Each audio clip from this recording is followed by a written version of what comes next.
దేవునికి స్తోత్రం. ప్రియమైన వారలారా, రక్షకుడును ప్రభు అయిన యేసుక్రీస్తు వారి నామములో మీకు శుభములు వందనాలు తెలియజేస్తూ ఉన్నాం. దేవుడు మిమ్మలను, మీ బిడ్డలను, మీ కుటుంబములను దీవించి ఆశీర్వదించునుగాక. ఆమేన్. God bless you. దేవునికి స్తోత్రం. హల్లెలూయా. ప్రియమైన దేవుని పిల్లలారా, ఈ లోకాన్ని మనము ఒకసారి గమనించినట్లయితే, మన బంధాలను, బంధుత్వాలను ఒకసారి గమనించినట్లయితే, అన్ని బంధాల కంటే ఒకే శరీరము, ఒకే ఆత్మగా ఉండే బంధం ఏంటంటే భార్యాభర్తల బంధం అండి.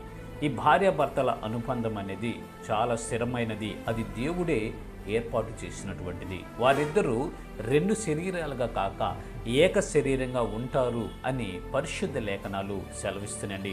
వారి మధ్య ఉన్నటువంటి ప్రేమ, వారి మధ్య ఉన్నటువంటి అనురాగము, వారి మధ్య ఉన్నటువంటి ఆప్యాయత అనేది ఇంకెవరి మధ్య ఉండదండి. వారు ఏక శరీరంగా ఏక భావముతో ఉంటారు అని పరిశుద్ధ లేఖనాలు సెలవిస్తున్నాయి. అయితే ఇలాంటి భార్యాభర్తల బంధములో, ఇలాంటి భార్యాభర్తల విధానములో భార్య అనేది భర్తకు ఒక కిరీటముగా ఉండాలి అంట. భర్తకు ఒక కిరీటముగా, గౌరవాన్ని తెచ్చేదిగా భార్య ఉండాలి అని పరిశుద్ధ లేఖనాలు సెలవిస్తున్నాయి. అయితే ఆ స్త్రీ ఎలా ఉండాలి?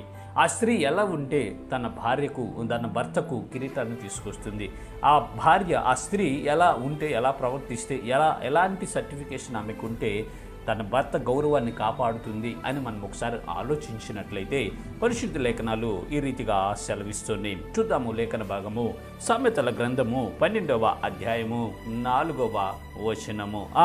యోగ్యురాలు తన పెనిమిటికి కిరీటము. దేవునికి స్తోత్రం. హల్లెలూయా. యోగ్యురాలైనటువంటి స్త్రీ అంట తన భర్తకు కిరీటం అంట. తన పెనిమిటికి కిరీటం అంట. కిరీటం అంటే ఏంటంటే గౌరవానికి గుర్తండి, హోదాకి గుర్తు, గొప్పతనానికి గుర్తు, అధికారానికి గుర్తు కిరీటం అనేది. కుటుంబంలో భార్యాభర్తలు ఉంటే వాళ్ళు కిరీటాలుగా ఉండాలి స్త్రీలు భర్తలకి. అంతేగాని బాధించేవాళ్ళుగా, వేధించేవాళ్ళుగా, శోధించేవాళ్ళుగా ఉండకూడదండి. ఈనాడు సమాజాన్ని మనం గమనించినట్లయితే పుస్తకటలు ఒకరికొకరిగా అభిప్రాయ భేదాలు, ఆలోచనలు కలవక, ఉద్దేశాలు, తలంపులు వేరై వివాహమైన కొన్ని రోజులకే, కొన్ని నెలలకే విడాకులైపోతూ ఉన్నారండి. భయంకరమైనటువంటి పరిస్థితుల్లో ఈ సమాజం ఈనాడు కొట్టుమిట్టాడుతుంది. ప్రియమైన ప్రజలారా, దయచేసి గమనించండి. కుటుంబం అంటే, కాపురం అంటే, భార్యాభర్తల బంధం అంటే అడ్జస్ట్ అవుతూ, ఒకరి అభిప్రాయాలు ఒకరు తెలుసుకుంటూ, ఒకరి యొక్క ఆలోచనలు ఒకరు గౌరవించుకుంటూ, ఒకరినొకరు ప్రేమించుకుంటూ ఏక శరీరంగా ముందుకు వెళ్ళాలని పరిశుద్ధ లేఖనాలు సెలవిస్తున్నాయి. యోగ్యురాలైనటువంటి స్త్రీ తన భర్తకి కిరీటముగా ఉంటుందని పరిశుద్ధ లేఖనాలు సెలవిస్తున్నాయి. ప్రియమైన సహోదరి, సహోదరులారా, ఓ సహోదరి, నీ భర్తకు నీవు కిరీటముగా ఉంటున్నావో లేదో పరిశీలన చేసుకునండి.